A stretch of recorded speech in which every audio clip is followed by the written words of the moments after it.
It's a great day, educators. Grab your favorite coffee, take a deep breath, and prepare to be catered to.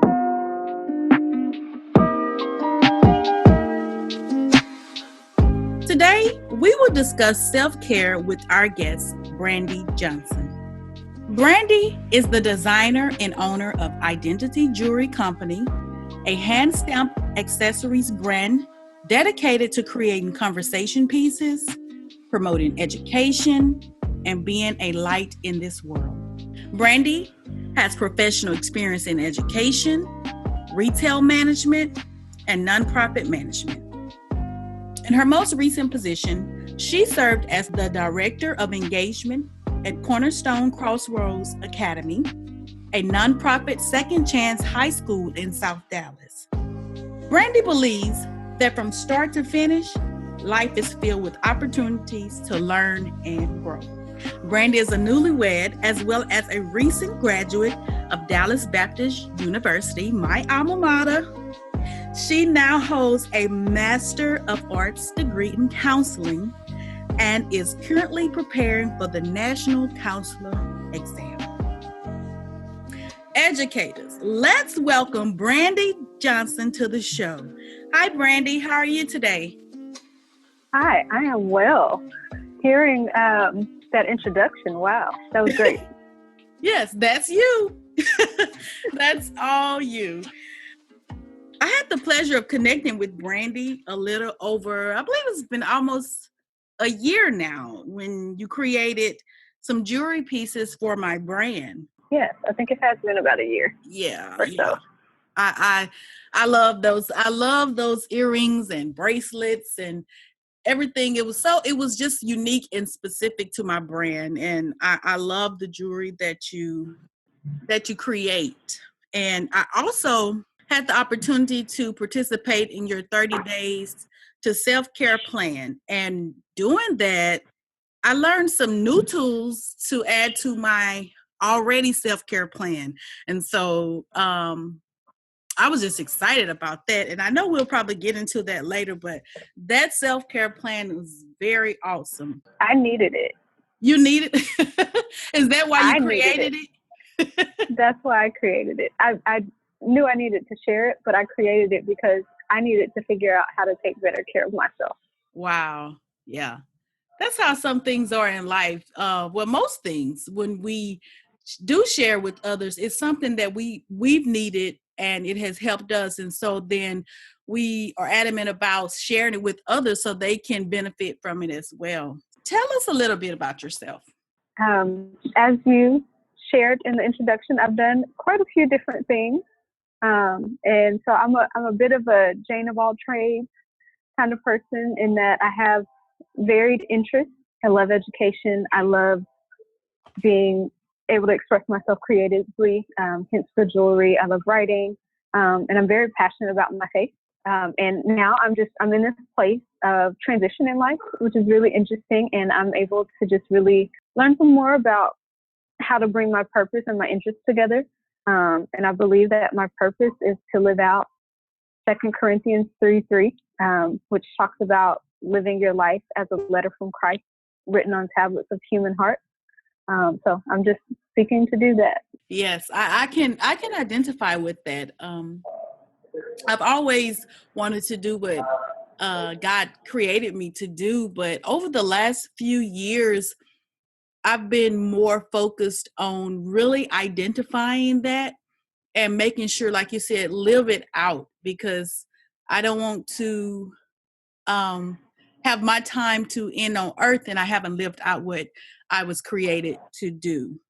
Okay, so we're going to get into the topic of the day, self-care. What is your definition of self-care? My definition of self-care is prioritizing and preserving your personal well-being. That's being able to put your health, your emotional and mental health, your time for yourself at the top of the list.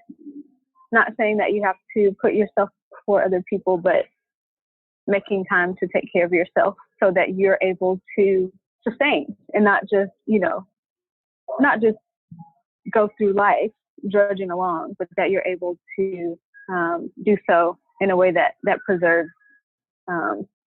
yourself. Right. I agree. It's a priority, and I hear so many people say they don't want to feel like they are putting themselves above others, but I'm like, you should, because in order for you to effectively be the person who you are to whoever is needed, then you need to make sure yourself is well taken care of. Like one thing I know you said was emotionally. Making sure that our total being is taken care of. And I like the word you said, to preserve us. That's a great way of identifying self-care, to make sure we preserve ourselves so we can care for others. Right. Okay, so for our educators, how important is self-care for educators? And with educators, our show looks at educators in many forms, such as mentors, teachers, coaches, principals, facilitators, lecturers, those people that provide information to others.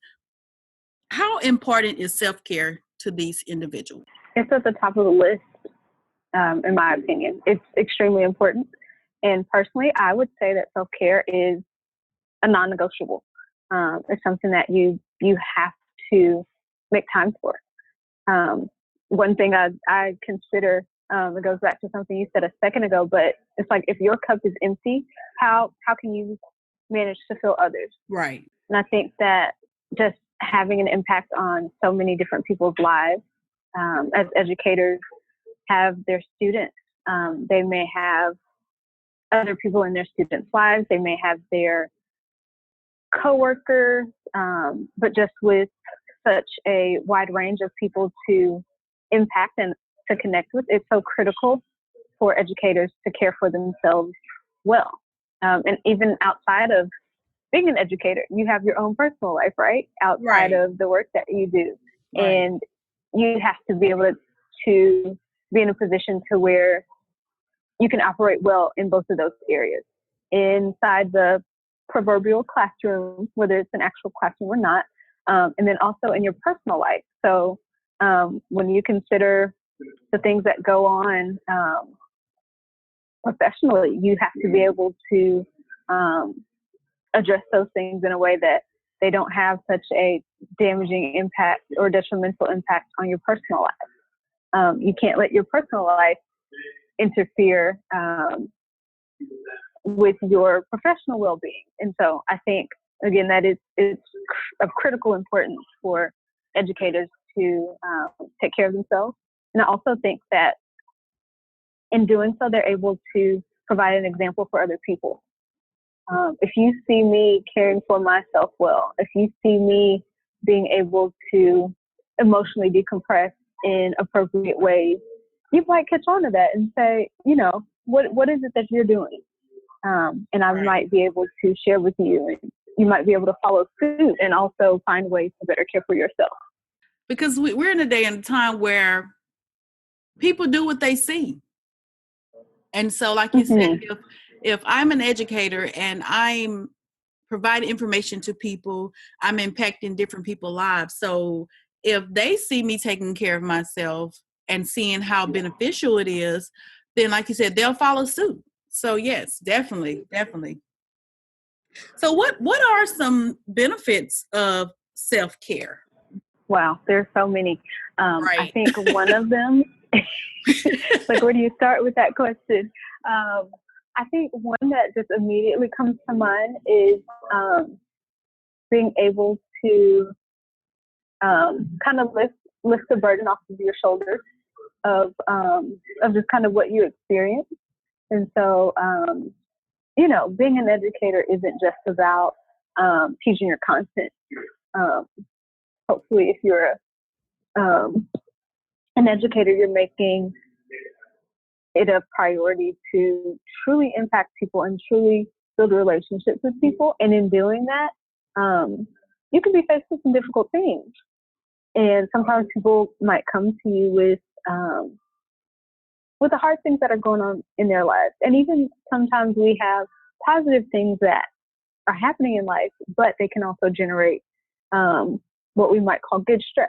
Right. And so being able to have the emotional intelligence to know when you're stressed and know that you need to do something about it, I think is something that you get from practicing self-care. If you know, okay, I get stressed, take a public high school teacher. I know I get stressed around test time. So when it's testing season, what can I do to practice self-care? I know I need to, plan a vacation after this is over, or I know I need to go for a walk when I get home at the end of test day. But just figuring out based on what you have going on, I think it can help you better manage that stress because it's going to come. Right. Right. It's not like I'm just going to buy it. It's there and it's going to come. But how can I address it? And so I think practicing self-care helps us manage the stress that we have in our lives. Definitely. And going back to persevering, I think, and preserving yourself, I think that being able to practice self-care helps you keep going for the long run. You hear about so many people these days who are getting burnt out in the work that they do. And a lot of that is because they have demanding roles or they have so much on their plate. But if you're able to incorporate self-care activities, then you can help kind of mitigate that pressure. And I like how you said to have the emotional intelligence to know that you need to do something, to know something is not right, that, you need to take care of yourself before it gets out of hand. Awesome. Thank you for that. So how do you practice self-care and how often? There are a few different ways for me. As you saw in the guide that I created, I listed out 30 different things to try over the course of a month. And I took some time. I didn't get through all of them, but I tried the majority of them. And so one of my go-tos is being outside. I enjoy being in nature. I love sunsets. I hate bugs, but Me too. I love, most of the other aspects of just being outdoors.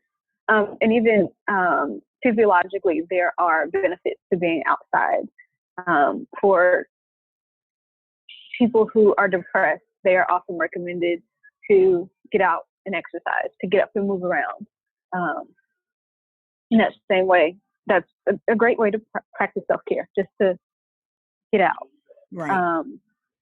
And it can give you energy. It can, you get some fresh air.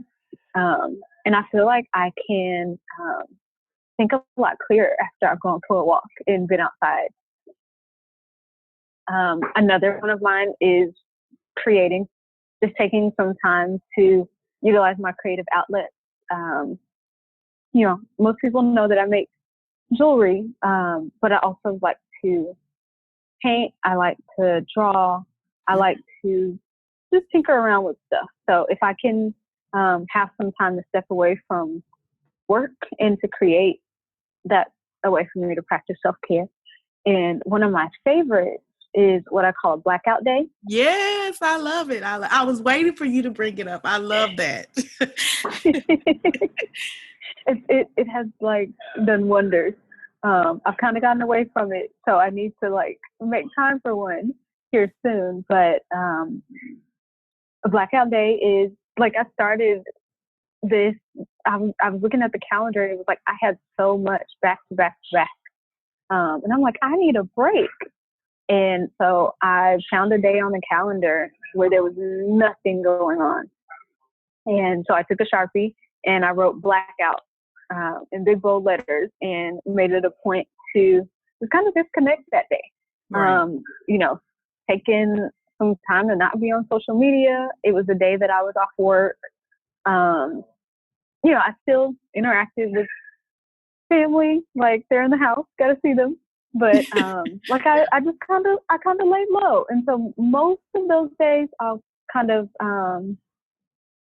try to relax around the house, but even sometimes that might be, this is a day where you need to go to the park, or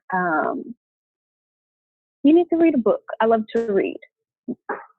Having just been in school, I didn't read a lot leisurely because there was so much academic reading. Right. And so I might have a blackout day where, right? You know how Yes. it is. And so my blackout day may include taking some time to read a book. So just finding something where I'm not ripping and running, and I'm not on the go, and I'm not just doing the everyday thing. Right. And I for a while tried to do it once a month, and just with life here recently, like I said, I haven't done it in a little bit. April was the last time I did it, because I just graduated back in May, got married in June. We've moved and just had all this stuff going on. But one day in April, I didn't have anything going on, and I was like, "This is it. Right. This is my blackout day," because it had been a while. And so even figuring out when that works for you. For some people, they might say, "You know what? I need a blackout day every week." For me, it was monthly. For some people, it might be quarterly. Taking a day to just get out. I have a friend who started incorporating it into her schedule, and for her blackout day, she'd do it once a quarter, and she would take a day trip, because one thing that she enjoys is road trips. And so she would figure out, okay, I want to go here, and she would get on the road and go, and that would be her blackout day. And so just making it your own, but figuring out, how can you disconnect from those things that you have going on regularly, and how can you find some time to do things that you enjoy, things that are relaxing for you, things that will energize you and rejuvenate you and help you when it's time to get back and go back to what it is you have to do. I know when I saw that on that self-care plan last year, I was like, oh my God, this is awesome. And so I did it for a few months last year, and then of course life happens, and I started back a couple of months ago, and I was recently sharing it with a few other people that I met, and they was like, what is that? And I started telling them about it. They was like, oh my God, that's awesome. I'm going to start doing it. So it's exciting to me. I get excited about Blackout Day because I get to be in control of what happens that day for myself. And a couple of times I just laid in the bed all day. And I love that. it was refreshing to say, okay, I don't have to do anything I don't want to except for get up, use the restroom, get something to eat, and get back to the bed. And I caught up on some shows or something like that, but it just felt good not to have to be attentive to a lot of other things. And so, yes, educators, I encourage you to add blackout day to your schedules. Like Brandie said, if you want to do it weekly, monthly, or quarterly, add it to your calendar and stick to it. Whatever you want to do it, because you owe yourself that. You owe yourself that day or more of self-care. So, Brandie, and what you just said go is ahead. a big part of it. Sticking to it is such a big part of it. Yes. Like, you got to commit. You got to do it for yourself. Right. I agree. So, what advice would you give to educators listening to this show about self-care? I would say that you have to be intentional. You have to be intentional about making time to care for yourself. You have to be intentional about finding ways to care for yourself. If there are things that you know that you enjoy, that are relaxing for you, that help you decompress, do those things. I would say incorporate your self-care activities into your schedule. If you know that, like me, for instance, that you like to go for a walk outside, put it on your calendar. You're planning your day out, pop that right in there on your schedule, whether you're using a phone calendar or a planner, paper calendar, just even writing it and seeing it, put it in your schedule. Right. And I think another important thing to do is to make self-care a recurring thing. Not that you have to do the exact same thing every time you want to make time for yourself, but continue to do it. You have to continue to take care of yourself. If you want to continue to preserve your well-being, you have to make this a recurring thing. Whether you say once a month, I'm going to find a self-care activity, and you select that and you do something different each month of the year and try out 12 different things. Or whether you say, I really want to make some time to read, and I take 45 minutes a week to read, 20 minutes a month to work on this passion project, or what have you. But just making time to do it and making it a recurring thing, right, I think are what would help it just really stick and help you to get the most out of it. So Brandie, how can the listeners connect with you?